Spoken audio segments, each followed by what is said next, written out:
Let me start with a statement that's going to leave some people a bit surprised. Sailing is not expensive. Not the way you've been told, not the way Instagram makes it look, not the way yacht brokers, marinas, boat shows, or YouTube influencers want you to believe. Now, before you light up the comment section, tell me I'm insane, broke, or living in a fantasy land, stick with me. Because I'm not saying sailing is free. I'm saying the idea that sailing is only for millionaires is one of the biggest lies in boating. And it's a lie that keeps millions of people off the water. Somewhere along the way, sailing became associated with luxury, champagne sunsets, teak decks, carbon fiber masts, and boats that cost more than your house. And if that's your definition of sailing, then yeah, it's expensive. But that's not all sailing. That's marketing. Real sailing, the kind most of us actually do, is shockingly affordable if you're willing to ignore the noise, ignore the boat show fantasy, and do things the way sailors have done them for generations. Today I'm going to break down where the lie came from, what sailing actually costs, and why you've been priced out of a lifestyle that's far more accessible than you think. And by the end of this video, you might be wondering why you didn't start years ago. So let's talk about how sailing got this reputation, because it didn't come from sailors. It came from industry marketing, status culture, and comparison economics. Boat manufacturers don't make money selling affordable used boats from the 1970s. Marinas don't make money encouraging people to anchor out. Brokers don't make commissions on people fixing things themselves. The boating industry survives by convincing you that bigger is better, newer is safer, more systems equals more comfort, and if you don't spend more, you're somehow doing it wrong. Add social media to the mix and suddenly every sailing image you see involves massive boats, exotic destinations, perfect weather, endless upgrades, and zero mention of cost. What you don't see are the thousands of ordinary sailors on modest boats, sailing locally, anchoring out, fixing things themselves, spending less than most families spend on hobbies. And because you don't see them, you assume they don't exist. They do.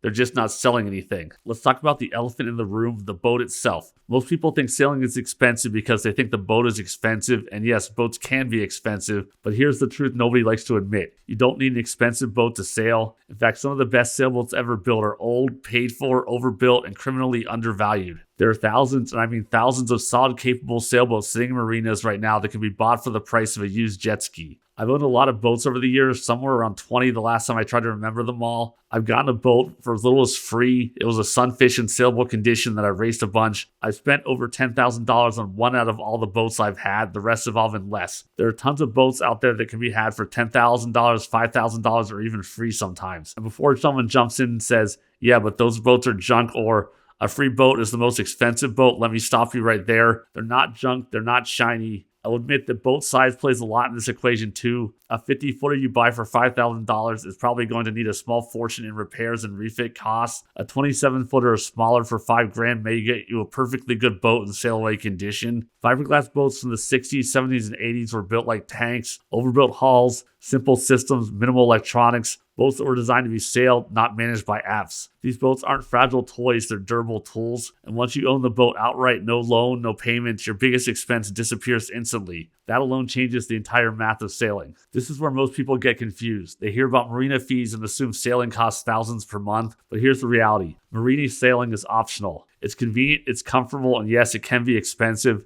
but sailors anchored out long before marinas existed. Anchoring costs $0 per night, has zero contracts, and zero surprise fee increases. If you're willing to learn how to anchor properly, and that's a skill, not a luxury, your ongoing costs can drop dramatically. There may not be anywhere you can anchor out for free where you are. That applies to me also. There isn't a single place here you can live on a boat at anchor for free around the Great Lakes. People have tried like the guy with the never landing boat, but trying to find someplace deep enough for a sailboat is near impossible. This brings us to the other option, trailerable boats you can keep in the driveway or a storage lot. This can also be close to free or a small fee per month. Yes, this does limit the size of the boat you can sail, but there are offshore suitable boats as well as day sailors that can be trailered. The second you realize a slip is a convenience and not a requirement, the entire cost structure of sailing can get a lot cheaper. This is where the fear really sets in, maintenance, because everyone's heard the horror stories. Break out another 1,000, surprise repair bills, mechanics charging yacht rates, endless upgrades, but here's the thing nobody tells you. Sailboats are mechanically simple. Compared to cars, RVs, or powerboats, sailboats are incredibly basic machines. A small diesel engine, standing rigging, running rigging, sails, plumbing, and electrical, and that's it. The problem isn't maintenance, the problem is outsourcing everything. If you pay someone else to do every task, yes, sailing gets expensive fast, but if you learn basic diesel maintenance, simple electrical troubleshooting, sail repair, and plumbing fixes, your costs drop by an order of magnitude. In this day and age, you can learn how to do almost anything here on YouTube. This includes everything from diesel maintenance repairs, canvas work, and fiberglass repairs. Sailors who do their own work don't talk about massive repair bills because they don't have them. They budget, they plan, they fix things slowly and deliberately. Now let's talk about the biggest lie of all. You don't need upgrades. Most upgrades aren't fixing problems, they're fixing feelings. You don't need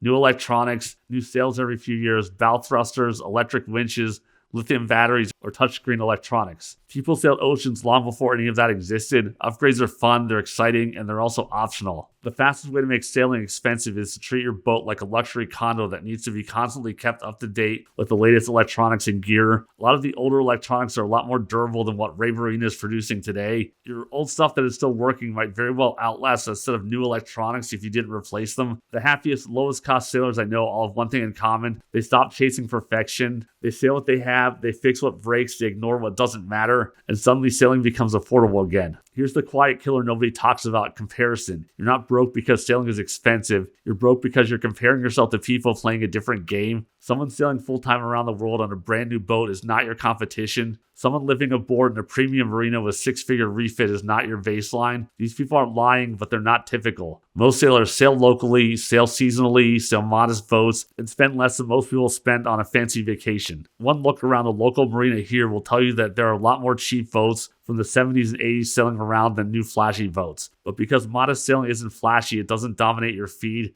and your brain assumes what you see is normal. It isn't. What sailing actually costs with realistic numbers. Let's get practical. If you own an older paid-for sailboat and do basic maintenance yourself, your annual cost might look something like this. Insurance may cost a few $100s a year up to $1,000. Dockage or mooring is variable and very size dependent, but it can be anywhere from $1,000 to $10,000 depending on where you are. Boat maintenance. For me, it's a couple thousand a year between bottom paint, engine maintenance, and a few things that break and need replaced every year. Let's talk about fuel. I sail a couple times a week with some weekenders. I go through 1 to 2 tanks a year, which comes out to $100 or $200, depending on how much I go out. Sailing itself is free. I can go out as often as I have time to. That's it. No hotel rooms, no flights, no gas bills every weekend, no reservations. You own the platform. Compare that to RV ownership, power boating, vacation homes, or frequent travel. Suddenly sailing doesn't look that expensive at all. It looks efficient. Here's the uncomfortable truth. Sailing doesn't cost money, it costs time. Time to learn, time to fix, time to sail slower, time to accept imperfection. And in a culture obsessed with convenience and long work hours, time feels expensive. But if you have time or willing to make it, sailing becomes accessible in a way few other hobbies ever will. Sailing isn't for everyone. It's for people who value experience over luxury, prefer skills over gadgets, enjoy learning, aren't afraid of fixing things, and don't need validation from shiny objects. If that's you, sailing is one of the cheapest lifelong hobbies you'll ever have. If that's not you, that's okay, but don't confuse preference with price. You weren't lied to maliciously. You were lied to by marketing, social media, industry incentives, and a culture that equates money with worth. Sailing didn't become expensive. They redefined it until it became expensive so they could sell you the big buck boats, marinas, and gear. Sailing isn't expensive. What's expensive is hiring everything out, chasing perfection, buying new instead of used, and believing you need to keep up with all the big, expansive, fancy stuff you see online. Sailing belongs to ordinary people. It always has. And if you've ever stood in a dock thinking that life isn't for me,